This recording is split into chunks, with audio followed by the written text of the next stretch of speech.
So this is the opportunity to share with you all about Lederach's expanded framework for peace building. And it actually has quite a number of components to it, but it's something that John Paul Lederach has developed over many, many years as he learned more about conflict transformation peace building and how the conflict dynamics work, but equally how peace builders, mediators, those aspiring to a transformation of the conflict need to consider working. And I think the latest version of the framework you can find in his book, The Moral Imagination, which he wrote in 2005. And it gives the broadest picture of how we deal with both the future, the present, and the past. So let me unpack a little bit of that for you. The first feature of the framework, or the nested paradigm component, was actually developed by Mari Dungan, who was from Northern Ireland, and she tried to understand conflict in terms of the immediate issue, the very thing that has triggered a conflict, the relationships in which that issue is contained, the subsystem of the society or the conflict system in which that issue and those relationships exist, and then the broader system, very often a nation, but also can be a region, could be a political system, and so on. So if we consider that when a conflict starts, usually there's a trigger event. Perhaps, I know in Rakhine conflict, for example, there was an event of a rumor that said that a Muslim man had raped a Buddhist woman. And so that was the most immediate issue. The media focused on it, they paid attention to it. But actually, the reason that it was interesting for people, and it triggered a whole lot of violence that happened after that, not only in the area, but in a wider part of the country, was the relationship between the Buddhist and Muslim community, but equally the two ethnic groups that are represented by those two communities. The subsystem then, which that exists in, for example, is weak policing. And so in that area, the case was not picked up quickly because there were not a strong police force, it was not reported, it was not investigated well. And so one reason that the conflict got out of hand and that it wasn't handled was because the subsystem that it existed in was weak. The broader system of both Rakhine and Myanmar was that there was deep-seated tension between different ethnic groups, between those religious groups. There was militarization. It was highly politicized, these kinds of issues in the country. That there was a lot of strengthening of the central system over the periphery, that there was not equitable development, and so on. So actually, while we may see in the news one issue that emerges, it very often represents all of these layers of a conflict system, and therefore we need to be working at all of those levels. As we've talked about before, very often our attention is focused to the immediate issue rather than thinking always about how we can strengthen the other layers. I think more recently, relationship work, something like social cohesion, coexistence, tolerance, has been a whole lot of the focus that we work on. Sometimes contact theory, bringing two different groups of people together to try and strengthen their trust and relationship. But what we know now is that unless we also fix the subsystems around them and the broader system of power inequities and so on, the structural violence system, then actually we can't fully change the dynamics of the relationship, and that those other systems will come in and continue to break those dynamics. So what to do? The other component of Lederach's framework is to consider then how we respond to these systems, and this is on a spectrum. Obviously, when some issue happens, that a trigger that happens, some outbreak of violence, some kind of tension, the most immediate response we usually have is some kind of crisis intervention, and we tend to jump in, we try to minimize the violence, we try to do something quite quickly. Sometimes that crisis mode can happen for a few months, sometimes for a few weeks, but it tends to be the most immediate response. And sometimes it consumes quite a lot of our energy, our time, our resources, but it is part of what we need to consider for the longer term. And the next bubble is the preparation and training for the future. And so you'll notice that these bubbles are inside of each other. So crisis prevention or crisis intervention never happens without considering how this impacts on the future, or it shouldn't. And that's something we need to consider as mediators, as negotiators, as peace builders, as those leading in the context of conflict. Short range planning, 1 to 3 years. These are obviously very arbitrary numbers. Design of a social change. This is actually thinking about how we change those subsystems. So in Nepal right now, for example, I know many colleagues working on the new police force. What does the new police force look like in Nepal? It's part of the broader peace process outcome. It's about shifting to a federal model, which is supposed to share power more equitably. It's about giving police in very remote areas powers, but also skills and capacity to be able to handle conflict dynamics. So at the moment, the Nepali police force is reinventing itself, reforming itself. It's part of social change. And of course, that process doesn't happen overnight. It's at least in Nepal been now 4 to 5 years already in the design phase. It's about changing the police curriculum. It's about going and working in provincial police forces and helping people to understand.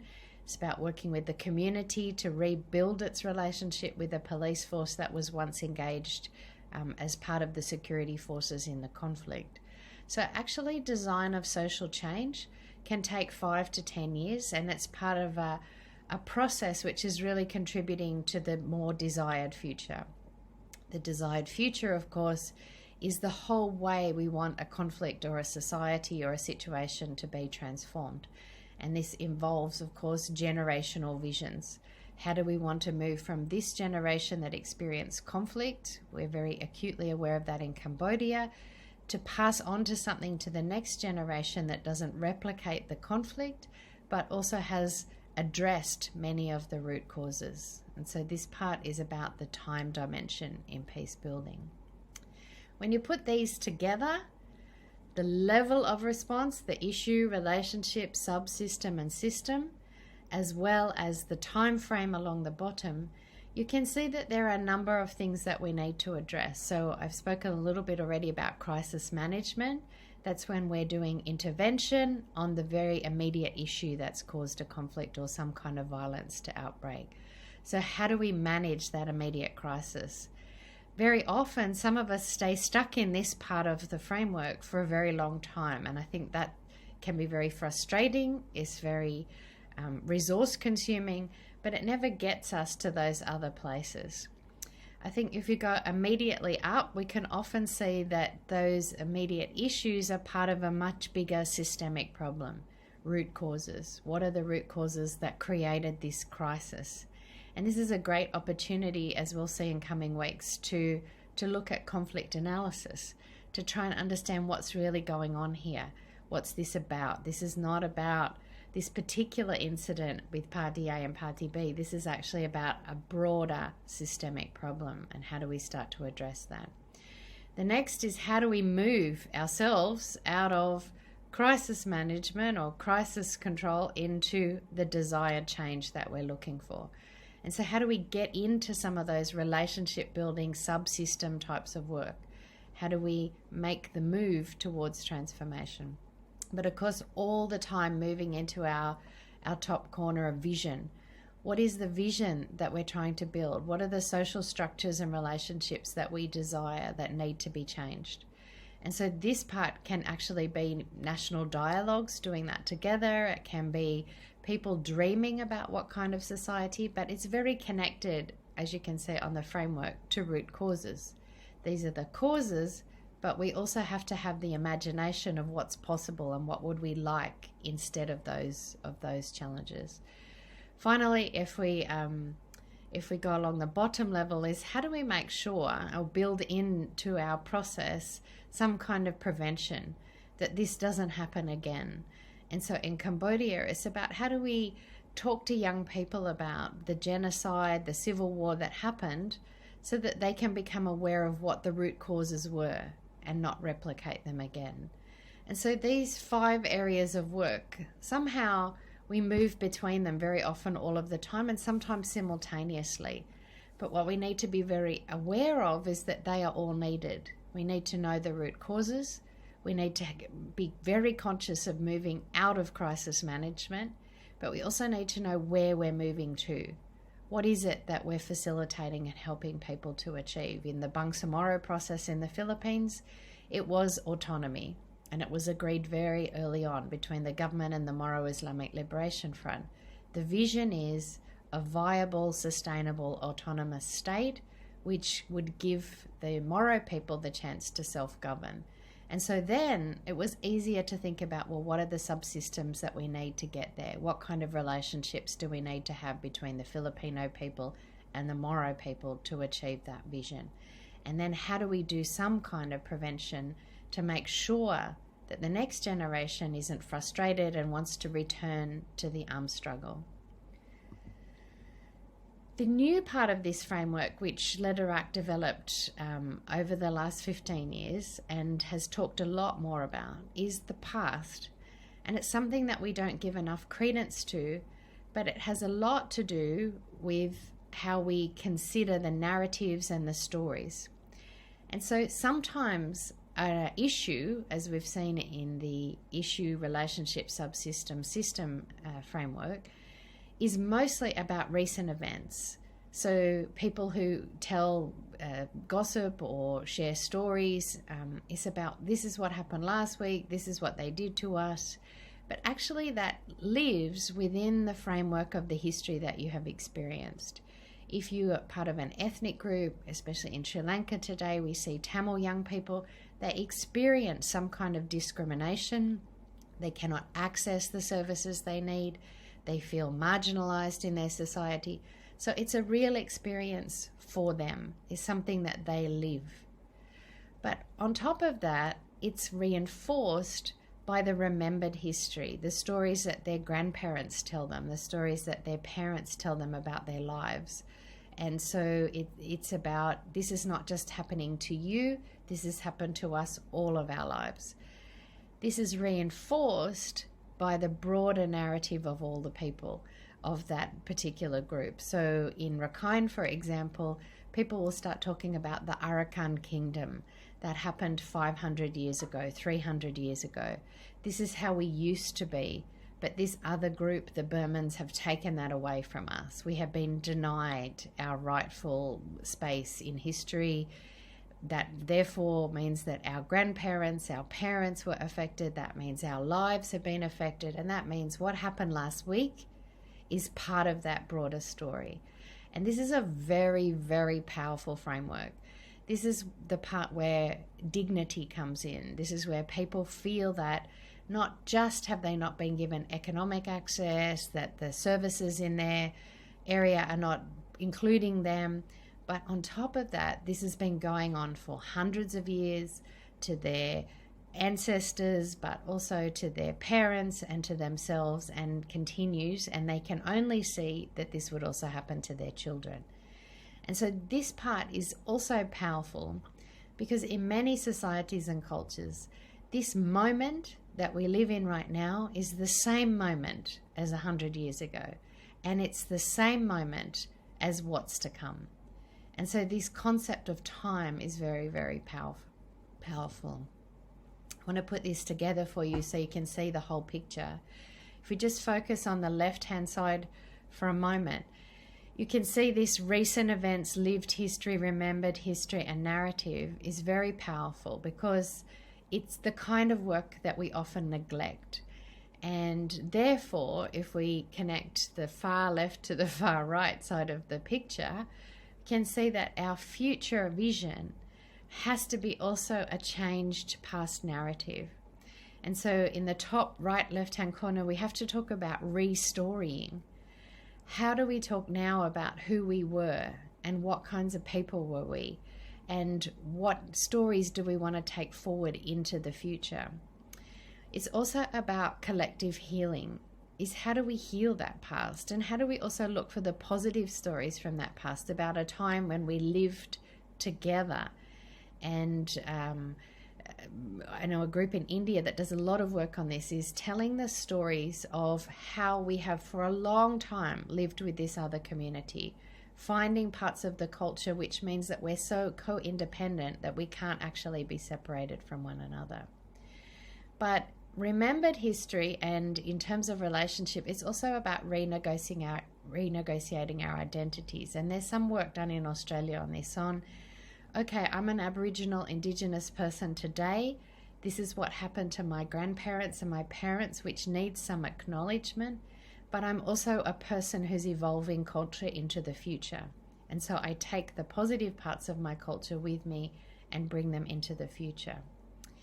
This is also about truth-telling, and for many people this is very fundamental, about the most recent events.